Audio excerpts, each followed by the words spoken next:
Bismillahirrahmanirrahim. Assalamu alaikum. My name is Qamar Askari and in this video I am going to discuss standard deviation and variance for machine learning.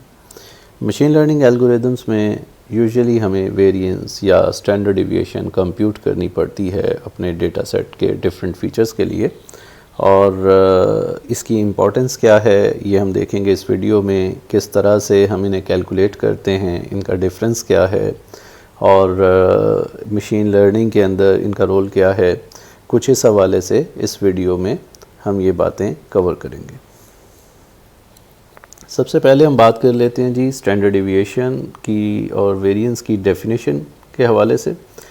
तो standard deviation is usually denoted by a Greek letter small sigma, और variance as you can see is the square of that sigma. It means variance is square of the standard deviation. So standard deviation को define हम कुछ इस तरह से कर सकते हैं कि standard deviation actually tells us that how much the data points are deviating from their mean. यानी कि हमारे पास अगर कुछ डेटा पॉइंट्स हैं और हम अगर उनकी एवरेज निकाल लें तो वो जो डेटा पॉइंट्स हैं वो अपनी एवरेज से कितना डिविएट कर रहे हैं, बेसिकली स्टैंडर्ड डिविएशन हमें ये कंप्यूट करके देती है। इसको मोर स्पेसिफिकली अगर हम कहना चाहें तो यूँ कह सकते हैं कि it is the square root of the average squared deviation from the mean, as you can see in the formula. कि अगर मेरे वो जो डेटा पॉइंट्स हैं उनको अगर मैं यहाँ पे x से शो कर रहा हूँ तो x बार जो है ये मैं एज्यूम कर रहा हूँ कि this is the mean of those data points. ठीक है जी। तो हर डेटा पॉइंट यानी हर xi डेटा पॉइंट को मैं उसके मीन उसमें से उसका मीन सब्ट्रैक्ट करके, यानी इन अदर वर्ड्स मैं हर ith डेटा पॉइंट का उसके मीन से डिफरेंस लेके और उसे फिर स्क्वायर कर देता हूँ। ठीक है जी।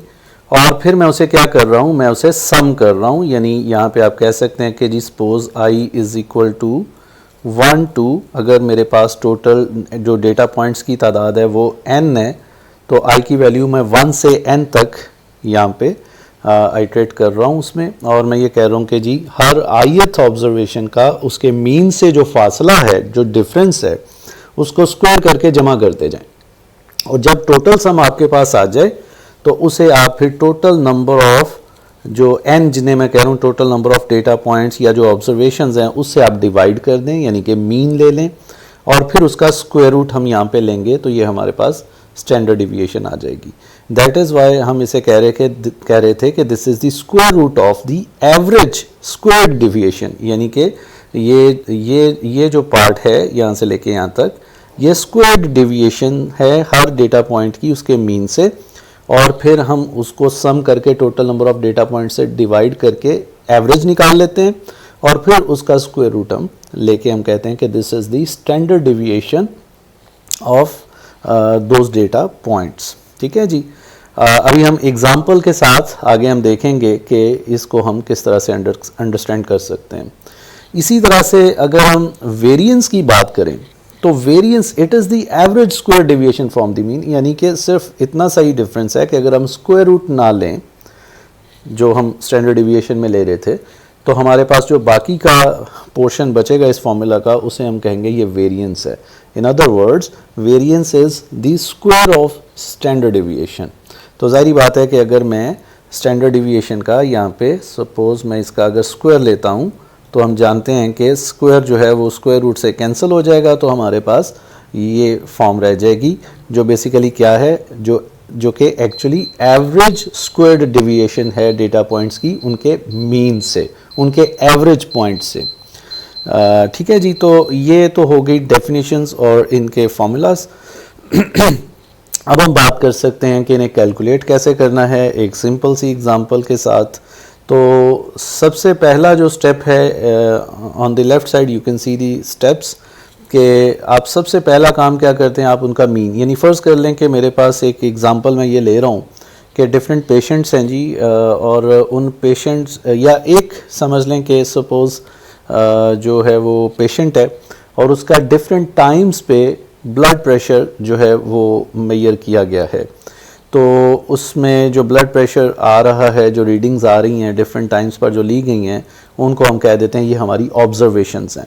तो जो पहली ऑब्जर्वेशन थी उसमें जो ब्लड प्रेशर नोट हुआ, सपोज सिस्टोलिक ब्लड प्रेशर वो 98 था। In second observation it was 140, in third observation it was 130, in fourth observation it was 120, 130, 102 and 160।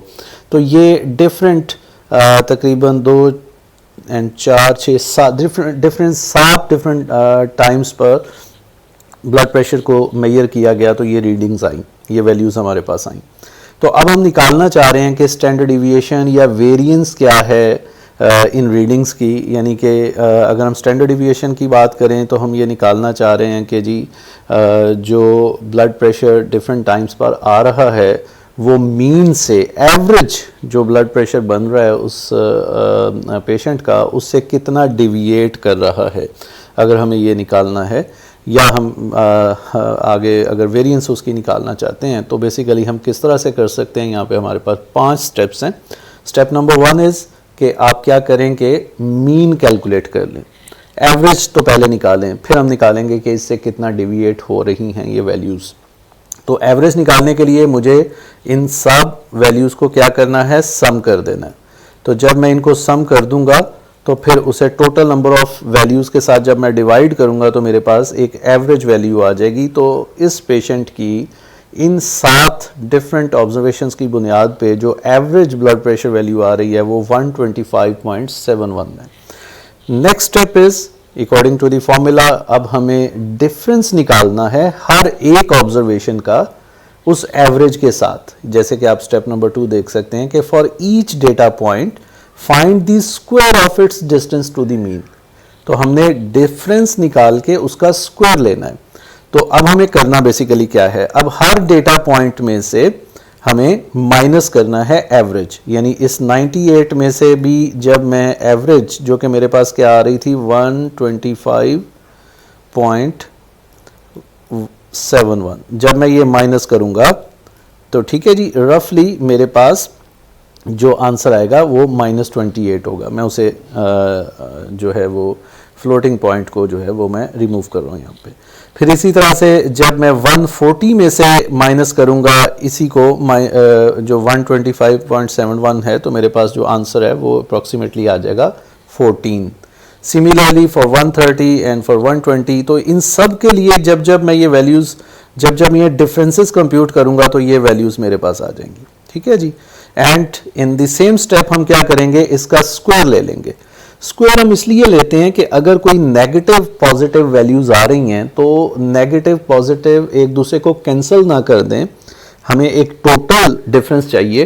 तो उसके लिए हम स्क्वायर ले लेते हैं, यानी यूजुअली हम एब्सोल्यूट या स्क्वायर तब लेते हैं जब हम ये नहीं चाहते कि अगर मल्टीपल वैल्यूज़ हैं और उनमें कुछ पॉजिटिव हैं और कुछ नेगेटिव हैं और वो एक दूसरे को कैंसिल ना कर दें, एक दूसरे का इम्पैक्ट कैंसिल ना कर दें, तो हम उनको फिर या तो स्क्वायर कर देते हैं या फिर हम उनको एब्सोल्यूट ले लेते हैं। तो यहाँ पे हम बेसिकली इन वेरिएंस और स्टैंडर्ड डिविएशन हम स्क्वायर यूजुअली लेते हैं। तो इस वजह से हमने यहाँ पे इसका स्क्वायर कंप्यूट कर लिया। अब ये होगा कि -28 है तब भी ये एक पॉजिटिव एंटिटी बन जाएगा स्क्वायर कंप्यूट होने से, और अगर एक पॉजिटिव एंटिटी थी तब भी वो स्क्वायर से पॉजिटिव ही रहेगी। तो ये हमारे पास सारी की सारी ऑब्जर्वेशंस का उनके मीन से, उनके एवरेज से जो है एक स्क्वायर्ड कह लें कि हमारे पास डिस्टेंस आ गया। अब हमने क्या करना था, अगला स्टेप ये था कि अब हमने इन स्क्वायर्ड डिस्टेंसेस की एवरेज निकालनी थी। तो यानी अब आप स्टेप नंबर 3 क्या करें कि पहले तो सम दी वैल्यूज फ्रॉम स्टेप 2, कि ये जो स्टेप 2 में आपने स्क्वायर्ड डिस्टेंसेस निकाले हैं इनको आप सम कर दें। तो जब आपने सम किया तो आपके पास आंसर आ गया 2780। तो और फिर आपने स्टेप नंबर 4 में क्या करना है, total number of data points या ऑब्जर्वेशंस के साथ डिवाइड कर दें ताकि आपके पास क्या आ जाए, एवरेज आ जाए।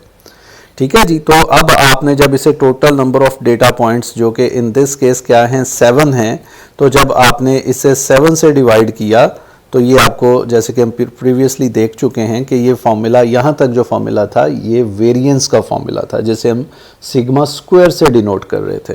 तो जब हमने टोटल नंबर ऑफ सैंपल से डिवाइड किया तो हमारे पास जवाब आ गया जी 397.14, which is actually the variance of this data. ठीक है, जो हमें डेटा सेट गिवन है उसकी ये वेरिएंस है। और अगर मैं इसका स्क्वायर रूट ले लूँ, ये इस तरह से, ये जो नीचे गिवन है इसका अगर मैं स्क्वायर रूट ले लूँ तो ये मेरे पास जो वैल्यू आएगी ये एक्चुअली अब स्टैंडर्ड डिविएशन होगी, विच इज़ 19.93। तो इस तरह से हम कंप्यूट कर सकते हैं जी किसी एक डेटा सेट में गिवन जो हमारे पास फीचर्स हैं। यहाँ पे एक ही, इस डेटा सेट में एक ही फीचर है, ब्लड प्रेशर। ठीक है, फर्ज करें एक और फीचर होता, उसका नाम होता हार्ट रेट, और डिफरेंट टाइम्स पर हार्ट रेट भी नोट किया हुआ होता, और उन हार्ट रेट्स की भी हमने वेरिएंस और डिविएशन निकालनी होती, स्टैंडर्ड डिविएशन। तो फिर उसके भी हम पहले एवरेज निकालते, फिर उस एवरेज से डिस्टेंस निकालते हर एक ऑब्जर्वेशन का, और फिर उसका हम स्क्वायर लेते और उसका एवरेज निकाल के या हम वेरिएंस कंप्यूट कर लेते, और अगर हम स्टैंडर्ड डिविएशन कंप्यूट करना चाह रहे होते तो हम उसका स्क्वायर रूट ले लेते। तो जितने भी फीचर्स हमारे पास, सपोज हार्ट रेट है, उसका ब्लड प्रेशर है, उसकी आप कह सकते हैं बॉडी टेम्परेचर है, ठीक है, ब्रीथ रेट है, डिफरेंट जो भी पैरामीटर्स हैं, और उनकी अगर स्टैंडर्ड डिविएशन या आगे वेरिएंस कंप्यूट करनी है तो हम इसी प्रोसेस में से गुजार के ये काम कर सकते हैं। तो ये हो गया जी कि हम ये कैलकुलेट कैसे करते हैं, और इसका फॉर्मूला जो है वो बेसिकली किस तरह से बना हुआ है, किस तरह से वो काम करता है, ये सारी चीज़ें हमने यहाँ पे देख ली। तो ज़्यादा अच्छे तरीके से समझने के लिए मैंने यहाँ पे एक एग्ज़ाम्पल ऐड की है, इसका मैं रेफरेंस दे दूँगा जहाँ से मैंने ये ली है। तो इसमें अब हम इस एग्ज़ाम्पल से इसे समझने की कोशिश करते हैं जी, कि फ़र्ज़ कर लीजिए कि ये डेटा सेट है, ये जो गिवन है ये एक डेटा सेट है जिसमें 8 स्टूडेंट्स के ग्रेड्स या मार्क्स जो किसी टेस्ट में उनके आए हैं वो गिवन है, कि पहला स्टूडेंट जो है उसने 2 मार्क्स लिए हैं, दूसरे स्टूडेंट ने 8 मार्क्स लिए हैं, तीसरे ने 9 मार्क्स लिए हैं, और इसी तरह से सब स्टूडेंट्स के मार्क्स गिवन है। अगर मैं इसको मैं समझाने के लिए, विजुअलाइज करने के लिए कि वेरिएंस और डेविएशन क्या है, अगर मैं इसे प्लॉट कर लूँ तो मैं कहता हूँ जी कि एक्स एक्सेस पर नंबर ऑफ स्टूडेंट्स हैं, कि ये पहला स्टूडेंट, दूसरा स्टूडेंट, तीसरा स्टूडेंट, और वाई एक्सेस पर मेरे पास उनके ग्रेड्स हैं। तो पहले स्टूडेंट के चूंकि 2 मार्क्स हैं तो ये पहले स्टूडेंट को डिनोट कर रहा है। दूसरे स्टूडेंट के आप देख सकते हैं 8 मार्क्स हैं, तो ये जो सर्कल है ये दूसरे स्टूडेंट को डिनोट कर रहा है। तीसरे स्टूडेंट के 9 मार्क्स हैं, तो ये सर्कल या जो डेटा पॉइंट है ये थर्ड स्टूडेंट के मार्क्स को डिनोट कर रहा है। तो इस तरह से आपके पास 8 के 8 स्टूडेंट्स के मार्क्स आपके हिसाब से आपने यहाँ पे ये सर्कल्स के साथ उन्हें डिनोट कर दिया कि यहाँ पे सिचुएटेड हैं ये डेटा पॉइंट्स। ठीक है जी। अब पहला स्टेप क्या था, एवरेज निकालनी थी। तो अगर एवरेज निकालनी है तो हम वो क्या करते थे, सबको जमा करते थे और टोटल नंबर ऑफ सैंपल्स के साथ डिवाइड कर देते थे, as you can see over here. और आपके पास जो एवरेज है उसको हम यहाँ पे कहेंगे कि हमारे पास जो भी यहाँ पे आंसर आ रहा है उसे हम कहेंगे कि वो एवरेज है, विच इज़ 4.75। ठीक है जी। तो मैंने क्या किया कि एक 4.75 जहाँ पे आ रहा है वहाँ पे एक लाइन लगा दी। ठीक है जी, ये एक लाइन लगा दी, ये ब्लैक कलर की एक लाइन जो एक तरह से पार्टीशन कर रही है या ये मेंशन कर रही है कि यहाँ पे एवरेज ग्रेड है। मतलब इन स्टूडेंट्स के जो भी ग्रेड्स आए हैं, एक एवरेज जो बन रही है इस क्लास की वो है 4.75। कुछ बच्चे उससे ऊपर हैं, कुछ बच्चे उससे नीचे हैं। अब अगला स्टेप ये था कि भाई अब आपने करना क्या है कि आपने डिफरेंस लेना है। तो अब इस चीज को शो करने के लिए मैंने जो एवरेज लाइन प्लॉट की थी, हर एक डेटा पॉइंट का जो फासला है उस लाइन से उसे हम कह देते हैं कि वो डिफरेंस है, x माइनस एक्स बार है। वो x बार एवरेज है और x कोई भी एक डेटा पॉइंट की वैल्यू है। यानी फॉर एग्जांपल ये जो ग्रीन कलर की आप लाइन देख रहे हैं ये वो डिस्टेंस है जो स्टूडेंट नंबर 2 का के मार्क्स का एवरेज से फर्क है। अगर इस लाइन की आप बात करें यहाँ पे, तो ये वो डिस्टेंस है जो स्टूडेंट नंबर 5 के मार्क्स का फासला बन रहा है एवरेज से। तो ये बेसिकली डिस्टेंस या सब्ट्रैक्ट करके जो हम फासला निकाल रहे थे वो हमारे पास ये चीज़ यहाँ पे हम उसे देख सकते हैं विजुलाइज करके कि वो इस चीज़ को डिनोट कर रहा है। और ये साथ आप देख सकते हैं इन दिस एनिमेशन के स्क्वायर कंप्यूट करते थे फिर हम। तो ये हम जानते हैं कि हमारे पास फ़र्ज़ करें एक एंटिटी है और उस एंटिटी की वैल्यू जो है वो सपोज है 3। तो अगर आपने उसका स्क्वायर ले लिया तो स्क्वायर से मुराद ये है कि 3 in this side, 3 in this side and 3 in this side. तो ये आपके पास एक स्क्वायर बनेगा, ठीक है नहीं। ये इसके अंदर जो आप इसका एरिया निकाल लें या वैल्यू निकालें तो वो 9 होगी।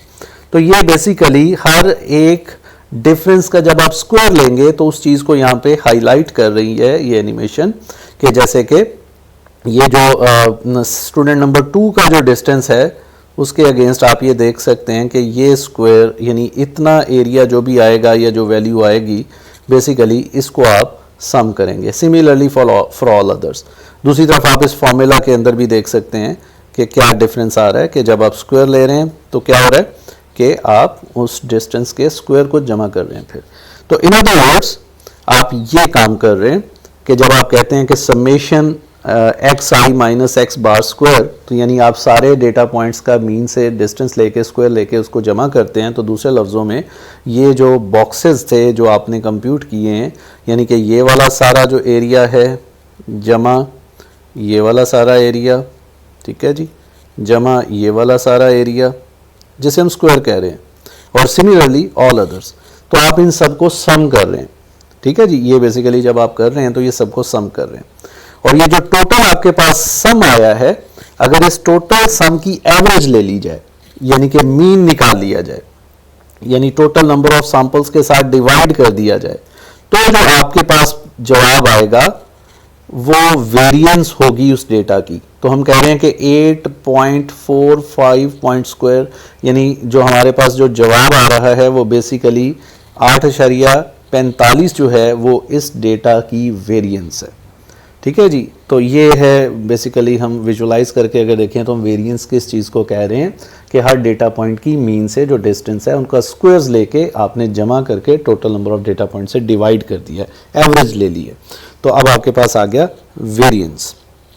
उसके बाद स्टैंडर्ड डिविएशन कैसे कंप्यूट होगी वो हम जानते हैं कि हम अब उसका स्क्वायर रूट ले लेते हैं। तो अगर आप इसका स्क्वायर रूट ले लें तो अब ये आपके पास आ जाएगा 2.91 which is actually the standard deviation. आप नीचे ये लिंक देख सकते हैं जी, मैंने जहाँ से ये एग्जांपल जहाँ से मैंने कॉपी की है आप वहाँ से जाके भी इसे पढ़ सकते हैं।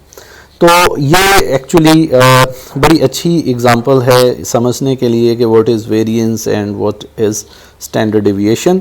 अगर आप थोड़ा सा एक इनमें फ़र्क देख लें कि स्टैंडर्ड डिविएशन जो है ये उन्हीं यूनिट्स में है जिस यूनिट्स में डेटा गिवन था, जबकि अगर वेरिएंस को देखें तो वेरिएंस के यूनिट्स स्क्वायर में हैं। ये देखिए वेरिएंस का जो यूनिट है वो किस में है, स्क्वायर में। या आप ये देख सकते हैं कि ये जो एंटिटी हम रिपोर्ट कर रहे हैं, जो वैल्यू हम रिपोर्ट कर रहे हैं, इसका यूनिट क्या है, स्क्वायर में। तो बेसिकली आपको जो मार्क्स गिवन हैं उसकी स्क्वायर्ड डोमेन के अंदर जाके या उसकी स्क्वायर्ड स्पेस में जाके आप रिपोर्ट करेंगे। अगर इस चीज़ को तो हम उसे वेरिएंस कह रहे हैं, और अगर उसी डोमेन में या उसी रेंज में रह के अगर आप रिपोर्ट कर रहे हैं डिविएशन को, तो उसे हम कहते हैं कि ये स्टैंडर्ड डिविएशन है। This is the major difference between variance and standard deviation. इसको मैं लहदा एक स्लाइड पर जाके आगे इस पर भी बात करूँगा। Okay, why we compute squares, why not absolutes. तो जब हमने कहा कि स्क्वायर तो हम इसलिए ले रहे हैं कि जो नेगेटिव्स और पॉजिटिव्स डिफरेंसेस आ रहे हैं, क्योंकि कुछ मीन से ऊपर होंगे कुछ मीन से नीचे होंगे। जो मीन से ऊपर होंगे तो पॉजिटिव डिफरेंस आएगा, जो मीन से नीचे होंगे उनका नेगेटिव डिफरेंस आएगा। तो वो नेगेटिव और पॉजिटिव जब आप जमा करेंगे तो वो एक दूसरे को कैंसिल ना करना शुरू कर दें, तो आप उनका स्क्वायर ले लेते हैं या आप उनका एब्सोल्यूट ले लेते हैं। तो यहाँ पे हमने स्क्वायर तो लेके देखा, लेकिन एब्सोल्यूट क्यों नहीं ले सकते, उसकी ये एग्जांपल एक बड़ी अच्छी जो है यहाँ पे गिवन है, जो मैंने उसी सेम रिसोर्स से ली है, कि जिसमें मैं ये कह रहा हूँ कि मेरे पास फ़र्ज़ कर लीजिए कि दो डिफरेंट डेटा कह लें पॉइंट डेटा सेट गिवन हैं या दो डिफरेंट फीचर्स गिवन हैं, एक को मैं कह देता हूं कि नाम है उसका x1 और दूसरे को मैं कह देता हूं कि उसका नाम है जी x2। ठीक है, तो x1 के अंदर 4 डिफरेंट वैल्यूज हैं, 2, 2, 10 एंड 10, और x2 में भी 4 गिवन डिफरेंट वैल्यूज हैं, 13, 7, 0 एंड 4। अगर आप इन दोनों को अपनी अपनी जगह पर रख के कंपेयर करें तो आप देखेंगे कि x1 में वेरिएशन जो है वो कम है। x1 में 2 डिफरेंट वैल्यूज हैं जो टोटल आ रही हैं, 4 सैंपल्स हैं लेकिन 2 वैल्यूज हैं, 2 बार रिपीट हो रही हैं, वेरिएशन भी कम है और इसका जो स्प्रेड है कि फैलाव जो है वो भी कम है एज कंपेयर टू x2। अगर x2 में देखें तो वेरिएशन ज्यादा है, 4 डिफरेंट वैल्यूज हैं, चारों ही डिफरेंट, इन 4 वैल्यूज हैं चारों ही डिफरेंट है, और उसका स्प्रेड अगर आप देखें तो स्प्रेड भी आप देख सकते हैं कि मिनिमम वैल्यू 0 है और हाईएस्ट वैल्यू 13 है और बीच में वेरी कर रही हैं वैल्यूज, स्प्रेड भी ज्यादा है। लेकिन अगर मैं स्क्वायर लेने की बजाय एब्सोल्यूट लूं कि हर डेटा पॉइंट का इनका मीन निकालूं और हर डेटा पॉइंट का मीन से, यानी कि ये वाला पोर्शन अगर आप देखें कि हर डेटा पॉइंट का मीन से डिस्टेंस लेके स्क्वायर लेने की बजाय एब्सोल्यूट लेके जमा करके टोटल नंबर ऑफ सैंपल से डिवाइड करूं तो आप देखेंगे कि दोनों की जो मेरे पास स्टैंडर्ड डिविएशन कह लें कि जो आ रही है वो मेरे पास जो वैल्यू है वो सेम आ रही है, या वेरिएंस कह लें कि मेरे पास जो वैल्यू आ रही है वो सेम आ रही है, यहाँ भी 4 आ रही है, यहाँ पर भी वैल्यू 4 आ रही है। अगर मैं यहाँ पे स्क्वायर लेने की बजाय एब्सोल्यूट ले लूँ तो हालांकि दोनों डेटा सैंपल्स जो हैं, जो दोनों डेटा जो फीचर्स हैं, इनकी एट्रीब्यूट्स जो हैं इनकी आपस में वेरिएबिलिटी में भी डिफरेंस है, स्प्रेड भी इनका डिफरेंट है, लेकिन इनकी जो वेरिएंस है वो सेम आ रही है। ऑन दी अदर साइड अगर आप इनके लिए स्क्वायर्ड डिस्टेंस यूज करें, जो ये यहाँ पे मैंने किया हुआ है, अगर आप स्क्वायर लें डिस्टेंस का तो x1 का भी और x2 का भी दोनों का निकाल के अगर आप ये वैल्यूज निकालें तो फिर आप इनको अगर देखेंगे तो अब ये वैल्यूज जो आ रही हैं आपके पास उनमें डिफरेंस है। सही बात है, जो x2 की वैल्यू थी या x2 जो मेरे पास फीचर गिवन था उसमें ज्यादा वेरिएबिलिटी थी, ज्यादा स्प्रेड था, तो उसकी आप देखें यहाँ पे स्टैंडर्ड डिविएशन ज्यादा है, और x1 की कम वेरिएबिलिटी थी, कम उसका स्प्रेड था, तो उसकी यहाँ पे जो स्टैंडर्ड डिविएशन है वो कम आई है।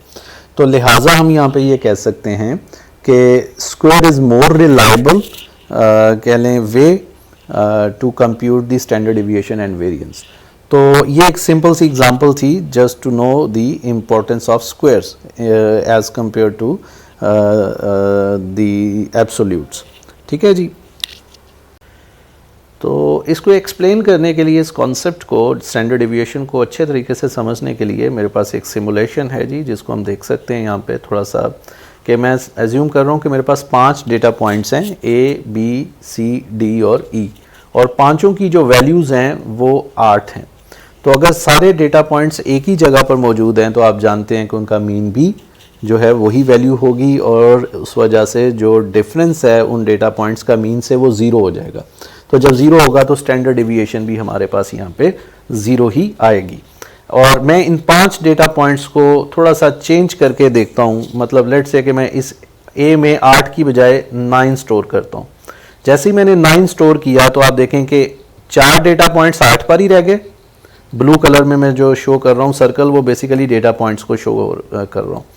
एक सर्कल 9 पर चला गया, तो 9 पर जैसे ही गया उसका डिफरेंस मीन से, ये ब्लू लाइन ब्लू कलर में आपको नजर आ रहा है, तो अब ये डिस्टेंस जो है ये बेसिकली ज्यादा हो गया, और मीन अपनी जगह से हटके अब थोड़ा सा राइट शिफ्ट हो गया। पिंक कलर के सर्कल में जो शो हो रहा है वो मीन है, और बाकी के जो डेटा पॉइंट्स हैं उनका रेड कलर में डिस्टेंस शो हो रहा है कि उनका डिस्टेंस थोड़ा कम है, आप देख सकते हैं। मैं इसको और फर्दर ज्यादा करता हूं तो आप देखें कि इसकी वजह से मीन आगे शिफ्ट हो रहा है।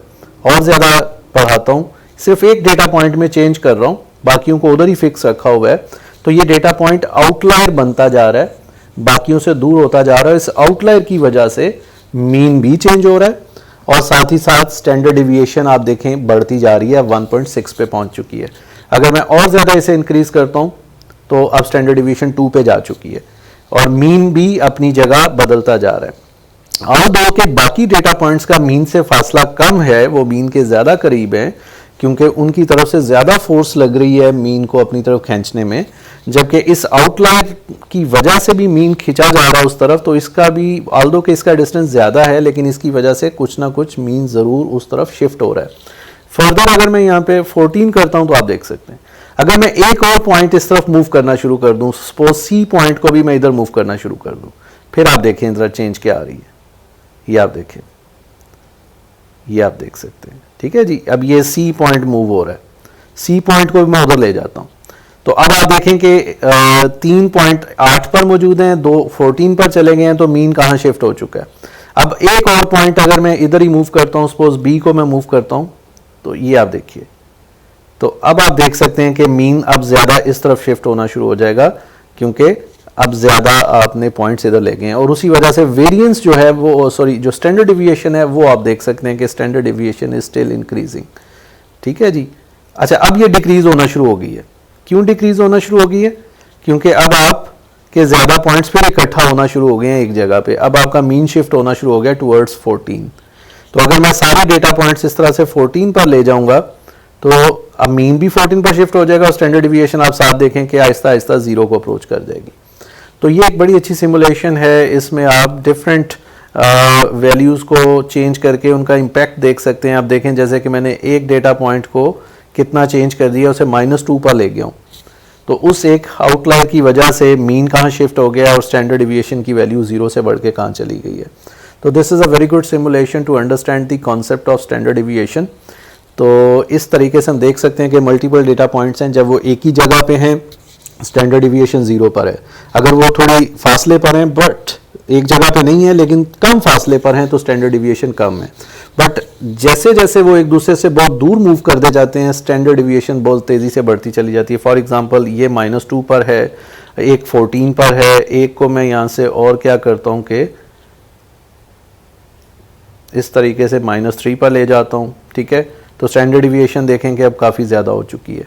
तो स्टैंडर्ड डिविएशन बेसिकली बता रही होती है कि आपके डेटा पॉइंट्स जो हैं वो मीन से कितने डेविएटेड हैं। तो आई होप के दिस सिमुलेशन और example will help you to understand this concept in better वे।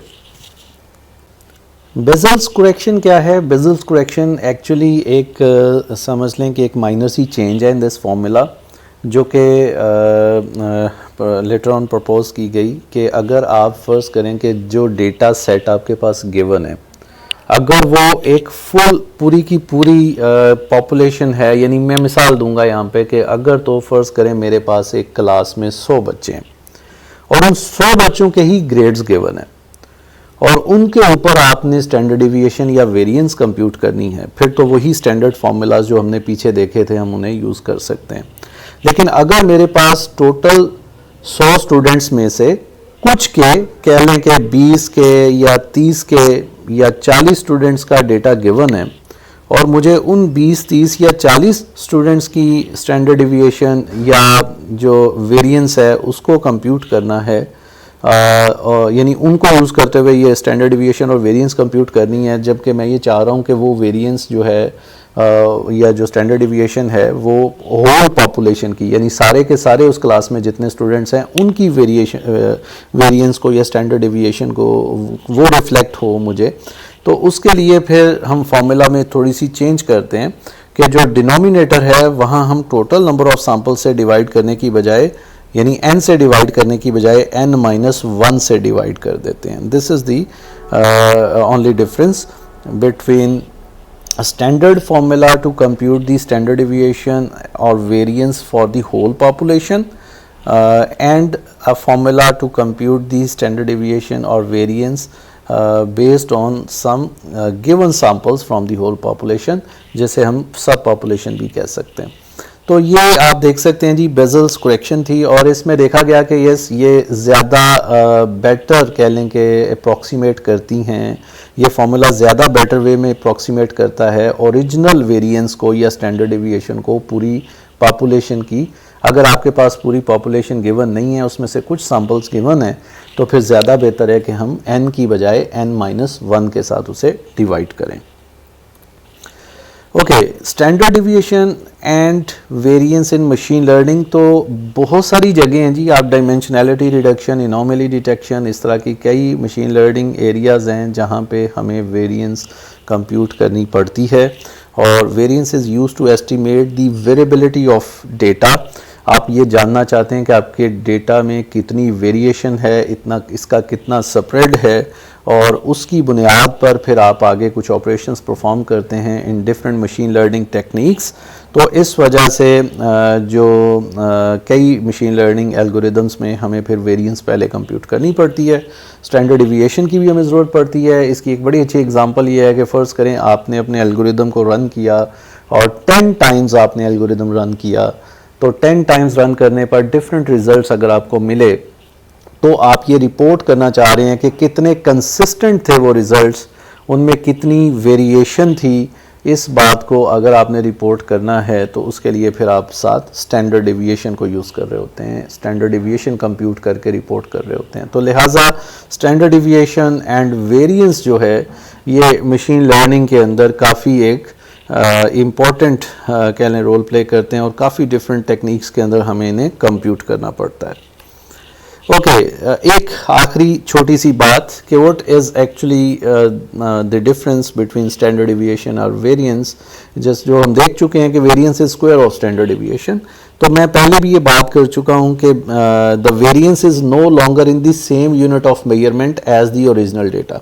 जो ओरिजिनल डेटा आप जिस यूनिट में होता है उसी यूनिट्स में अगर आपको बात करनी है तो फिर आप स्टैंडर्ड डिविएशन रिपोर्ट करें, और जो क्योंकि जो आपकी वेरिएंस है वो उसके स्क्वायर्ड यूनिट में हम जाके उसमें बात कर रहे होते हैं। तो taking the root of the variance means the standard deviation is restored to the original unit of measure and therefore much easier to interpret. तो लिहाजा अगर आपके पास, जैसे हमने प्रीवियस उस एग्जांपल में देखा था कि अगर मैं स्क्वायर डिस्टेंसेस को टोटल नंबर ऑफ सैंपल से डिवाइड कर देता हूँ तो वो तो मेरे पास वेरिएंस आ गई, और अगर मुझे उसकी स्टैंडर्ड डिविएशन कंप्यूट करनी है तो फिर फर्दर मुझे उसको स्क्वायर रूट करना होगा। और अब ये मेरे पास उन्हीं यूनिट्स में ये वैल्यूज़ आ रही होंगी जिन यूनिट्स में आपके पास जो डेटा था वो गिवन था। तो यहाँ पे हम इस वीडियो को ख़त्म करेंगे जी। मैंने कोशिश की कि मैं आपको एक्सप्लेन करूँ कि स्टैंडर्ड डिविएशन और वेरिएंस क्या है, इन्हें कंप्यूट कैसे करते हैं, और एग्ज़ाम्पल के ज़रिए हम थोड़ा सा विजुअलाइज़ करके देखें कि ये क्या चीज़, इनका बेसिकली डेटा के साथ किस तरह का रिलेशन बन रहा होता है, मशीन लर्निंग में इनकी इम्पोर्टेंस क्या है, और इनका आपस में डिफरेंस क्या है। ओके जी, थैंक यू, टेक केयर, अल्लाह हाफिज़।